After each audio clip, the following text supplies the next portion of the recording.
this analysis, we followed up on an article we published last year in the Journal of American College of Cardiology of our entire athlete experience. But here in the Mayo Clinic's proceedings, we focused on the subset of those athletes who own internal cardioverter defibrillators, ICDs. And we examined what is the experience and what has been our 20-year experience with respect to those athletes who've returned to play. Well, hello, everyone. It's great to be with you. I'm Mike Ackerman, Director of Mayo Clinic's Windland-Smith-Rice Genetic Heart Rhythm Clinic and the Windland-Smith-Rice Sudden Death Genomics Laboratory. And I've had the privilege of serving as senior author on our latest article that is coming out soon in November 2022 issue of Mayo Clinic Proceedings. I love this work, and it's on the outcomes of athletes with genetic heart diseases and implantable cardioverter defibrillators who chose to return to play.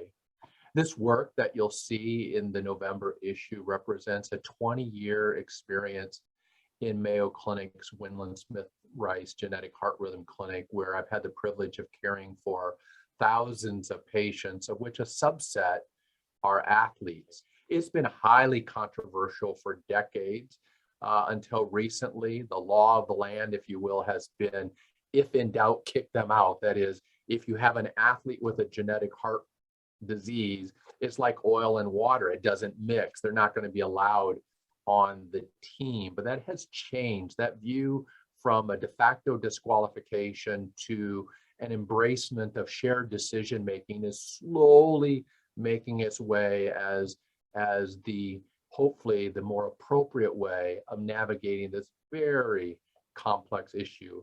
It's the way that we've been doing it philosophically at Mayo Clinic for the last 20 years since I joined Mayo Clinic staff in 2000. And we felt an obligation to look at our experience and study our data very carefully. And in this work with our first author, Katie Tolbert, who's now a first-year medical student in Milwaukee, Martine Boss, my partner, Dr. Brian Cannon, and I, we've looked at this experience. Almost 700 athletes, if you look here at figure 1, that have been under my watch for the last 2 decades. And we examined the subset, the 125 who have an ICD as part of his or her treatment program. Now, that ICD is because I felt the disease warranted it from a risk standpoint, not as a sport enabling intervention. That's a very important point. And then we examined the experience that those athletes have had, the 125. And there will be events. We know that from the ICD sports registry that was launched over a decade ago by my friend and colleague, Dr. Rachel Lampert at Yale. But what you see on the right here is those events of those ICD containing athletes or athletes with a defibrillator. Doesn't matter. It can happen during sport or during sleep. There's not a predilection for it happening during sport. And I think more importantly is this subset analysis in this second figure, where you see, first of all, the first point, most of my athletes with a genetic heart disease do not need and should not receive a defibrillator. Most patients with a genetic heart disease, like long QT syndrome, do not need and should not receive a defibrillator. But here's the subset. About 22% of my athletes have an ICD as part of their treatment program. Again, not as sports enabling, but because we felt the disease associated risk was warranted an ICD.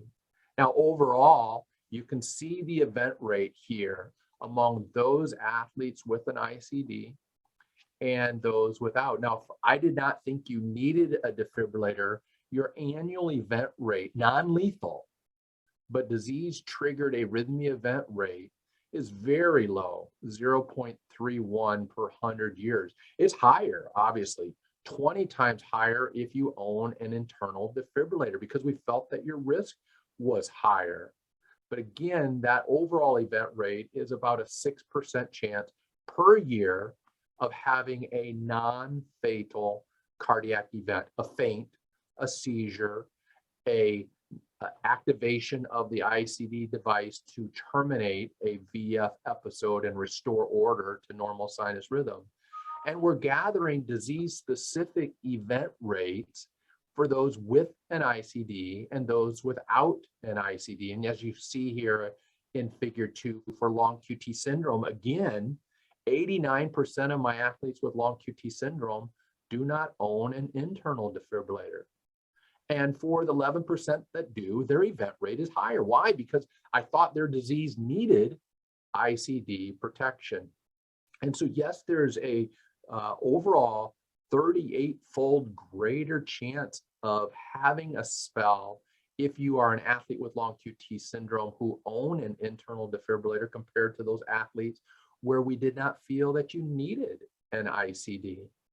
And you see, although our experience is greatest with long QT athletes, almost 500 of them, we have a growing experience with the other genetic heart rhythm disease, CPVT, and the other genetic heart muscle diseases, hypertrophic cardiomyopathy and ARVC. And so this 20-year experience represents the largest single center experience probably in the world of athletes under our watch with an approach in place, whether you do or do not own an internal cardioverter defibrillator. We show, like we've seen in the multi-center registry of Rachel Lampert's, that the risk to the host and the risk to the device is just not there for permitting and supporting their return to play deliberation.